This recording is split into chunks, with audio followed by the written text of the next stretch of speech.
Hi everybody, welcome to another day of what the fuck is going on. Now Trump has been elected into office and we can hope for some changes to fix what's going on in our nation, as long as people do what they're supposed to do. Now, by federal law, Trump has the right to evict every illegal that came into this nation.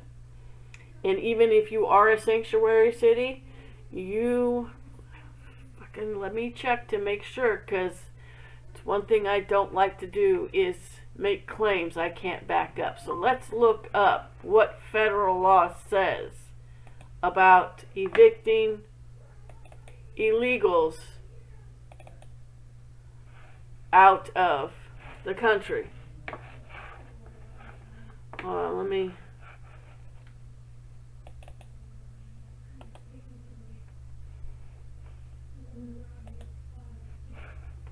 see.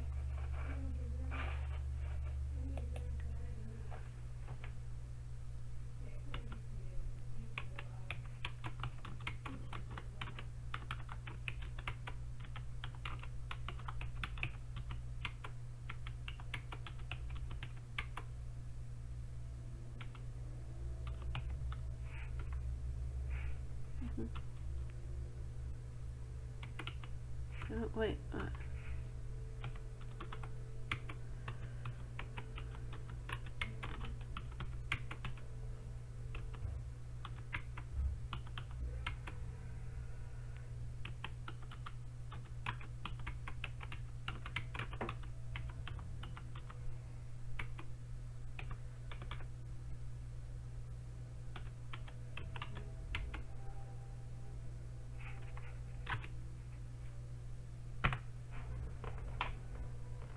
We'll just see.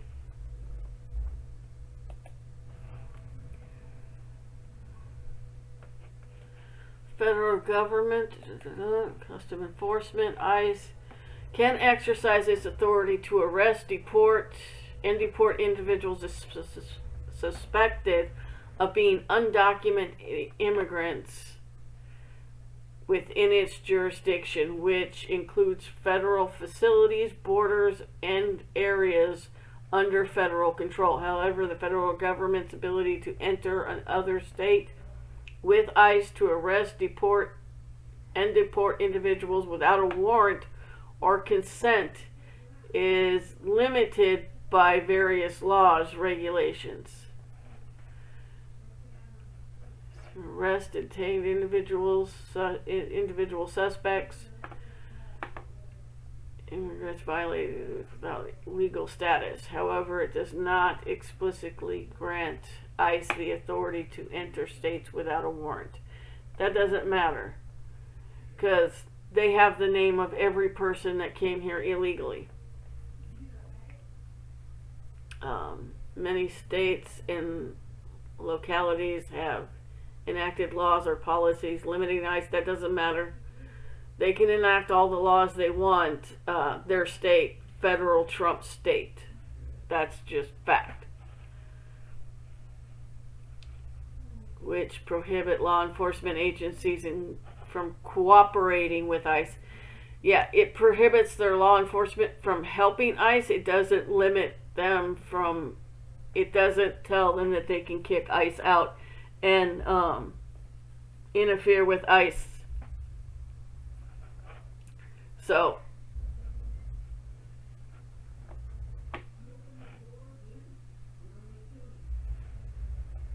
yeah, they can go in.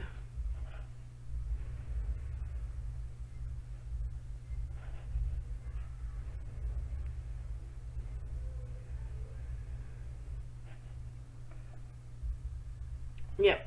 Okay. So, they can go in and do what they need to do, whether Eric Adams wants them to or not.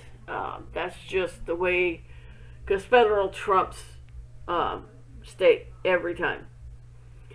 And if they have to, they'll cut off federal funds until they give them up. And as in bad shape as New York is, they'll give them up because they need those federal funds. They're millions of dollars in debt.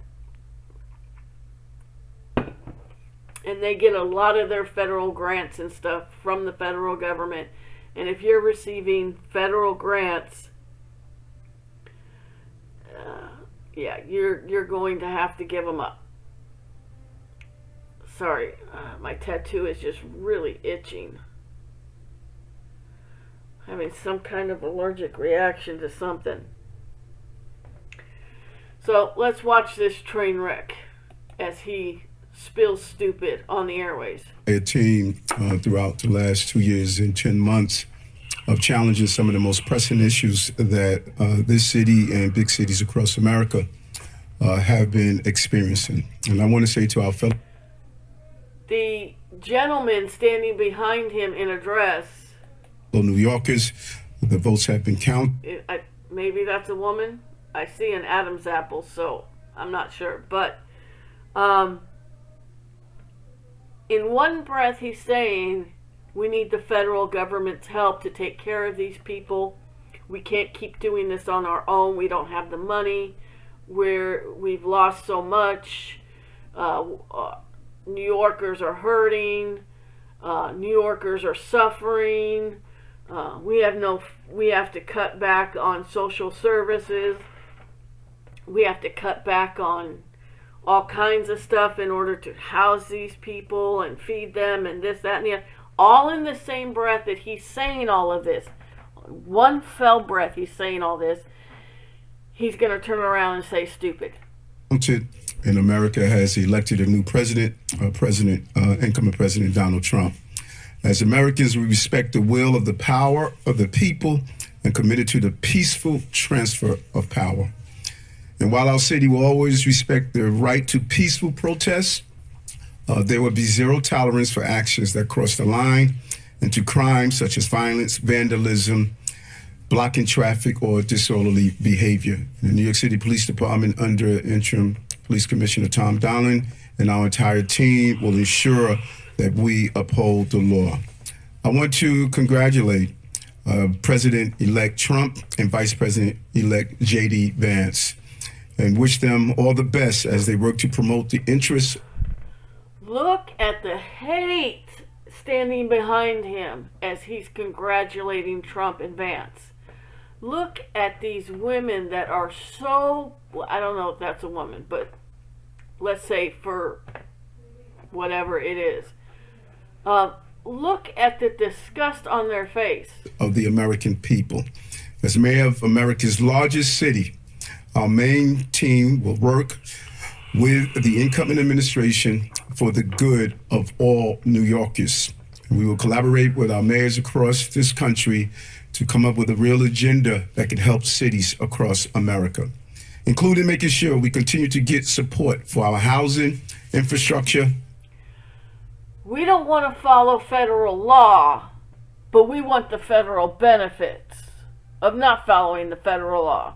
So we're not going to help you gather up all these illegals that have entered our country and have violated our laws, have been taking resources from Americans, haven't contributed to one dime in tax revenue, have been staying in five-star hotels, trashing them, have been beating up cops, have been breaking into homes, have been breaking the laws of this nation. We're not going to help you get rid of them, but we want the money that the federal government has because we can't take care of them. Education, healthcare, and more. And I intend to defend and fight for our city's values as part of the process. Yeah, I'm going to fight for the city's values. I'm going to fight for the people unless you try to take the illegals from our state. No matter who is president or what party controls Congress, this city will always stand up for the rights of women, our immigrant brothers and sisters, our LGBTQ plus community, and millions of others. In New York, What women can be confident. what the hell does the LGBTQ and women's reproductive rights have to do with the presidency? He's already said what he had to say on that, and that is women can have an abortion up to 15 weeks, which is 3 weeks more than what I would allow for if I was president, because I believe that 12 weeks is already a long ass fucking time. 12 weeks is a long time.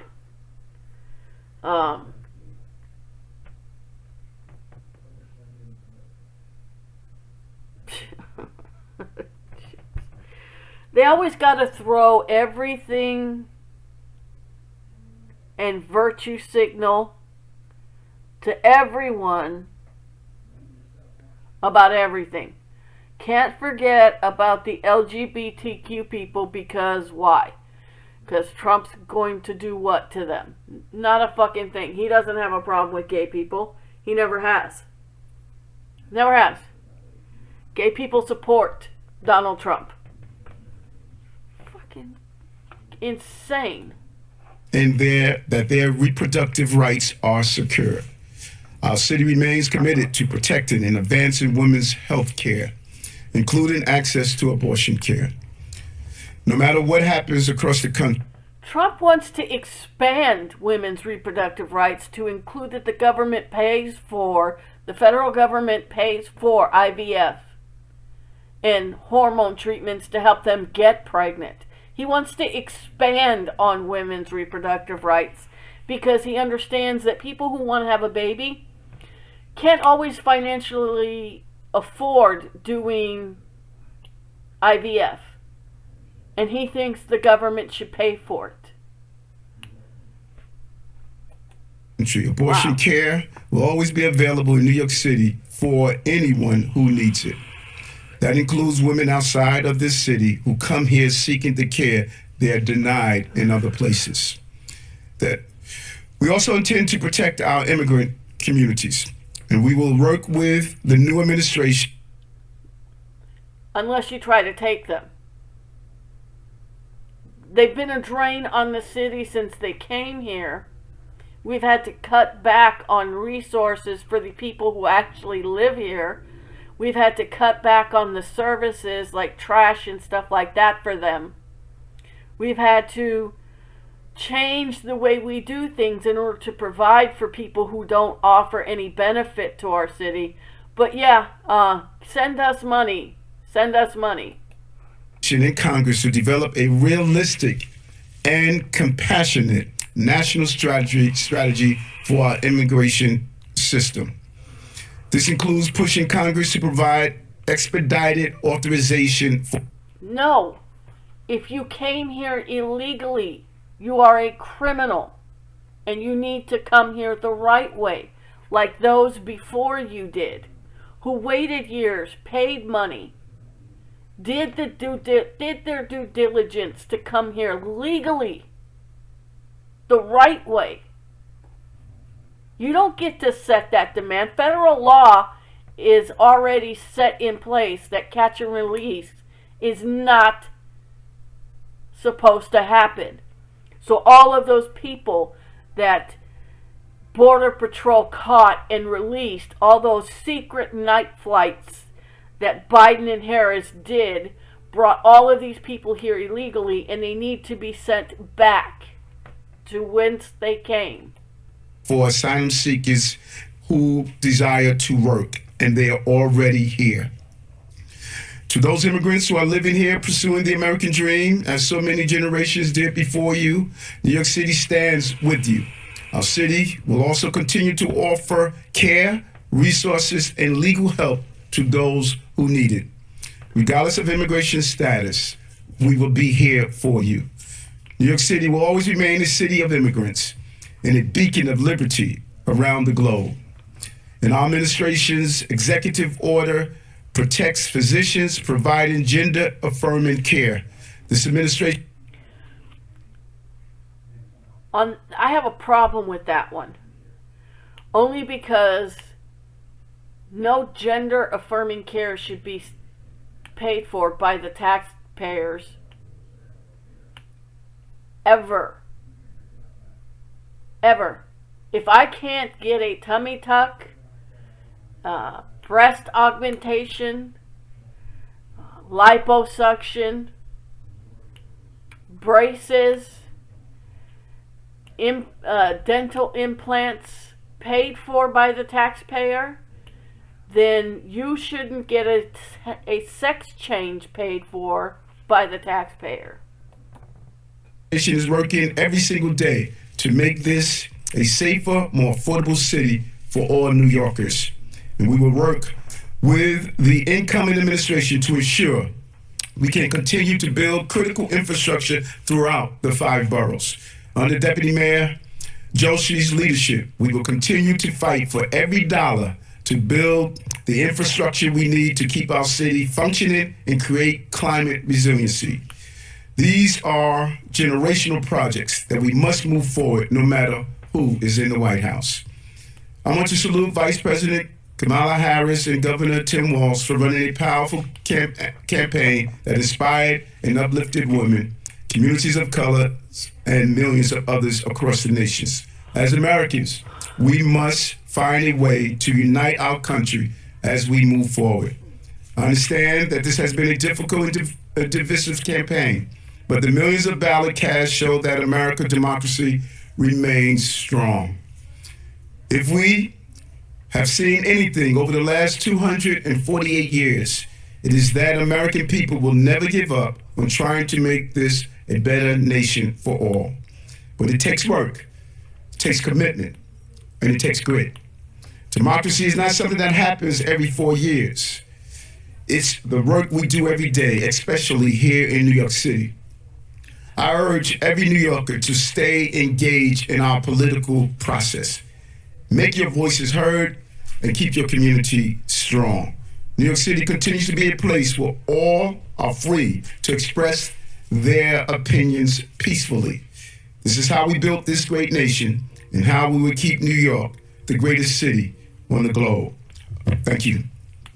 Yeah.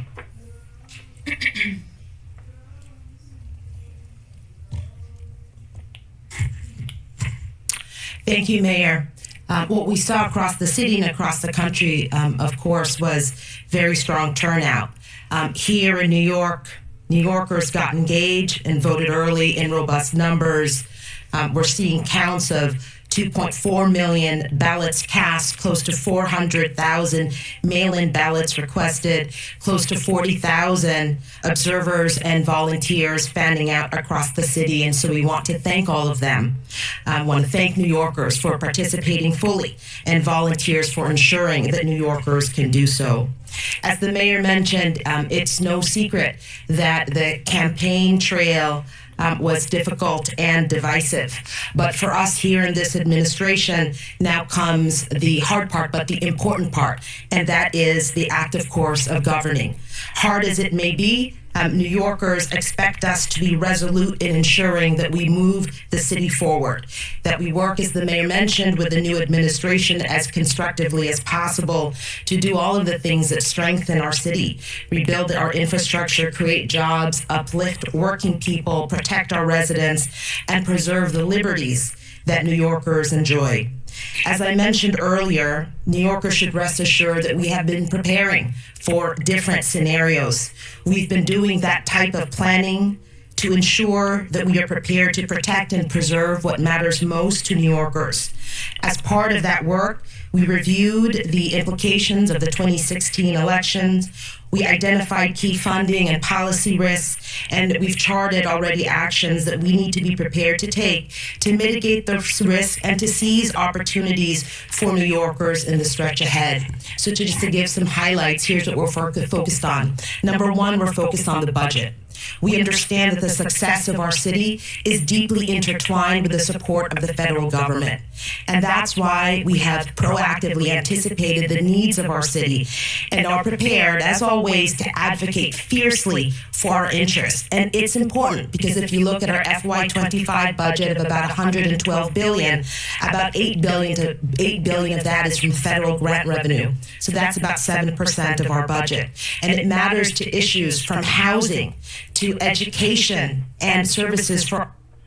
And what's going to happen when ICE comes in and says, you're not getting your federal grants, you're not getting the money you need to maintain your city unless you give up the migrants and give up your sanctuary status? What's going to happen? Because New Yorkers are already saying we've had enough. We've had enough. We want the migrants gone. I've seen the city council meetings. I've seen the controllers meetings. I've seen all these meetings on YouTube and stuff like that from New York, and they're all saying the same thing. Fuck these migrants. Get them out of here. We're tired of them taking up our schools, taking up our resources, taking away from our children and their education. We're already behind educationally because of COVID, and they're going further behind because now you have kids in the classroom that don't speak English. You're having to shut down schools, and our children are having to learn remotely because you've got nowhere to stick these people. People are being evicted out of their places in order to house the migrants because the landlords are being greedy and say, oh, I can get more money from the government than I can from you, so you gotta go. I don't care, I want that money. So you've made the migrants preferential over the citizens, the tax-paying, hard-working, diligent citizens, law-abiding citizens. You've made the illegals, the criminals that have entered your city,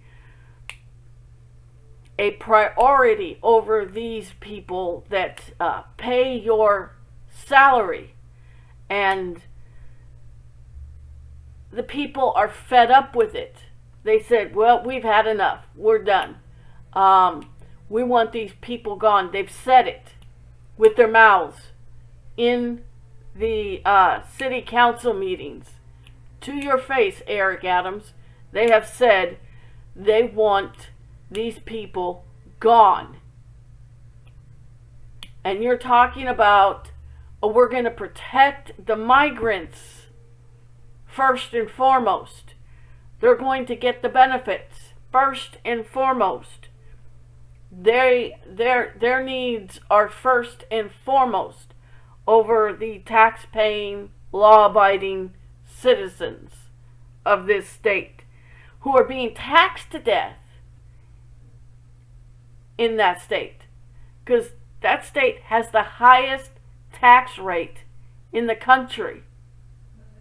And living there is difficult as it is financially. Now you're adding burden upon burden upon burden and expecting them to just bear it. If I hadn't seen the city council meetings and I went based on who they voted for, Kamala Harris, I would say you're getting what you voted for. Just like you like to get on TikTok and tell all of us conservatives to suck it up, you're getting what you voted for. I would say the same thing, except the fact that you're not getting what you voted for. You voted for a safe city. You voted for lower taxes, yet the schools are dragging your teenage kids that have just turned 18 to go vote against your interest. They're manipulating your children.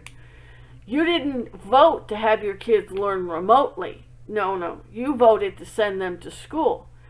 You didn't vote for higher property taxes. That got shot down, but that was overridden by your government, your legislator. And still you voted overwhelmingly Democrat. All while bitching and moaning to your Democratic officials that you want change, but you don't vote for that change. You vote blue no matter who. And vote in your own self-destruction. So when the federal government says, no, we're not giving you any money anymore. In fact, we're doing away with sanctuary city benefits. What are you going to do then? You have a budget of over $100 billion.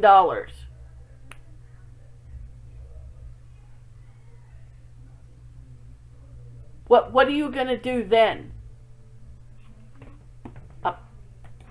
For our young people, to programs that serve older New Yorkers, and then of course to the types of programs and investments that we have to make to ensure that we have the resources to strengthen our infrastructure and to combat the threats of climate change. Oh, okay. Once again, climate change. Oh, yeah, because that's ever so fucking important. But fuck the people, right? Because, yeah, they're not as important as your agenda. Yeah, fuck them. And so to talk specifically about that, I want to invite Deputy Mayor Mira Joshi, our DM for Operations.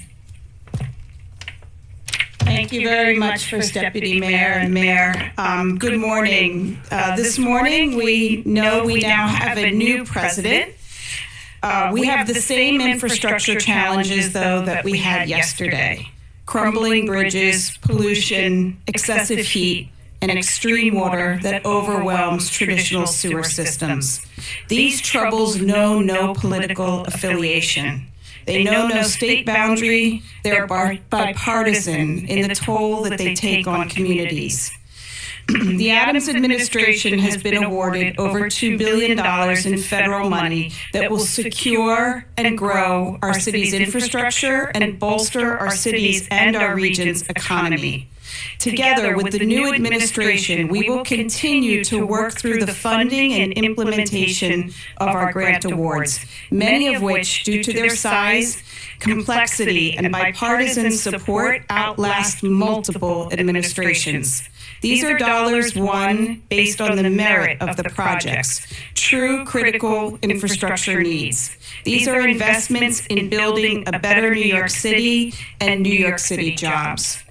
But how much is that infrastructure money that's supposed to go to repairing bridges and sewage systems, etc., going to be diverted to taking care of illegals?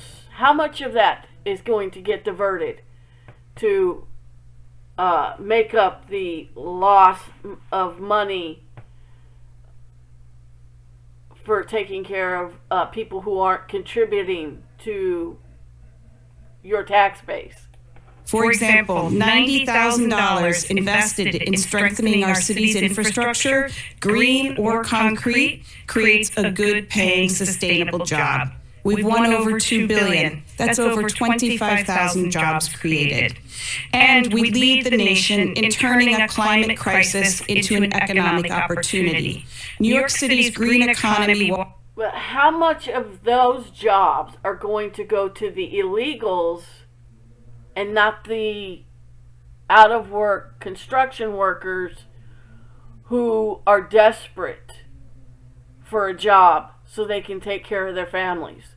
How many of those jobs are going to go to the illegals that are going to get hired with these subcontractors that bid on these jobs and get hired as the infrastructure person, and they hire illegals in order to not pay them as much as they would have to pay a regular American who contributes to the tax base? Will host nearly 400,000 jobs by 2040, becoming the anchor of a prosperous, equitable, and just future for New Yorkers. This includes jobs in renewable energy, converting our buildings to lower emission operations, activating our blue highways, and sustainable modes of moving freight. Our work with the new administration on strengthening our city's 21st century infrastructure is work that is fundamental and key to the America's competitive success. and it will not slow down. Thank you, DM Joshi. So as I mentioned, we're focused in a number of areas. The first one is the budget and resources that we will continue to need from the federal government. The second area is that on policy. The mayor already mentioned, in terms of immigration, our city has always been a place of tolerance and of respect, and we will continue to be that beacon of hope and work with the new administration for the types of reforms that are needed to fix our broken immigration system.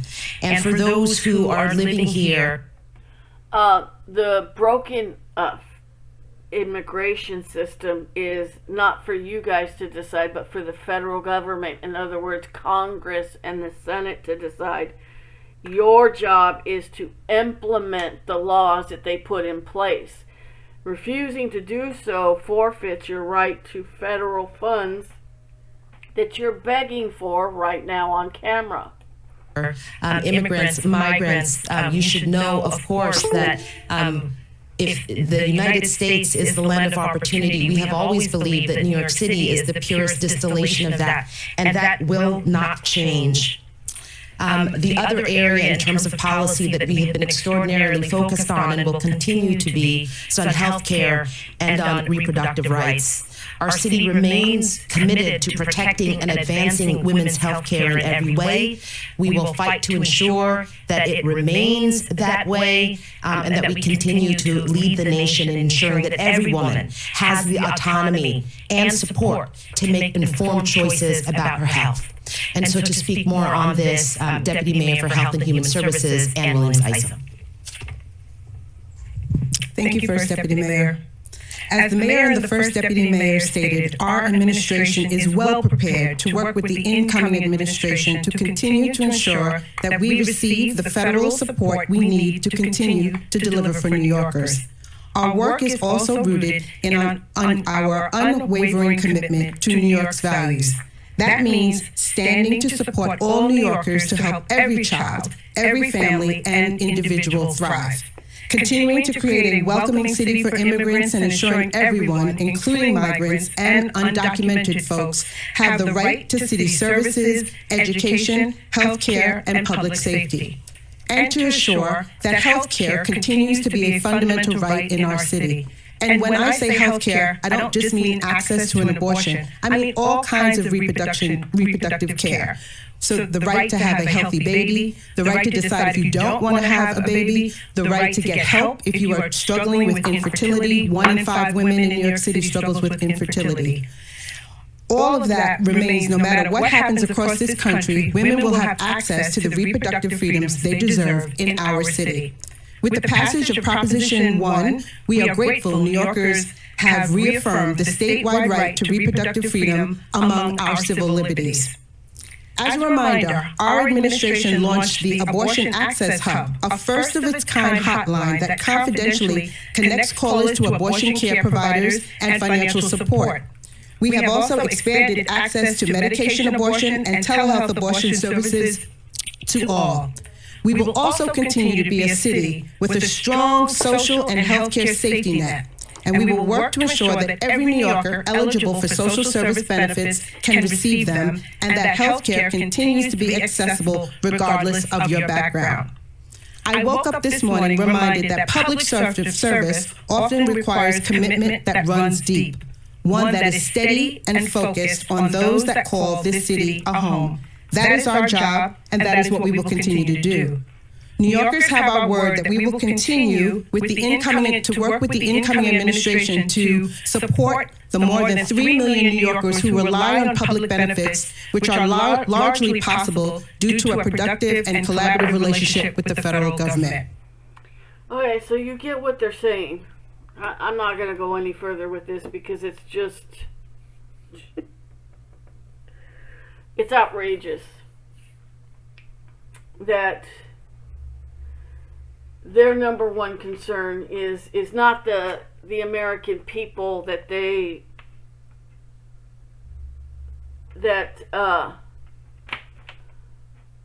live in their state. It's not them.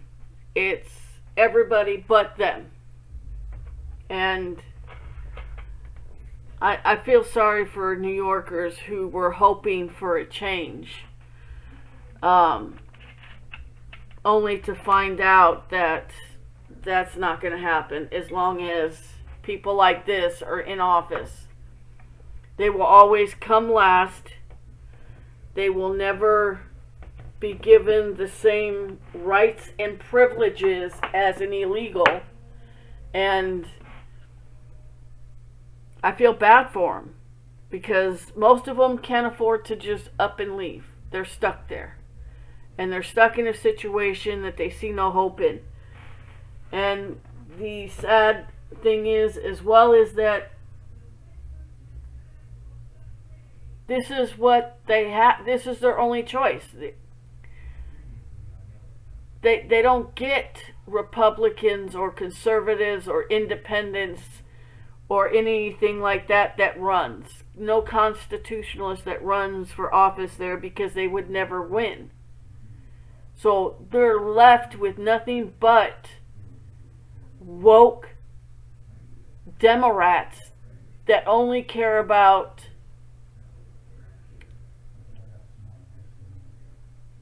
everybody but the taxpayer.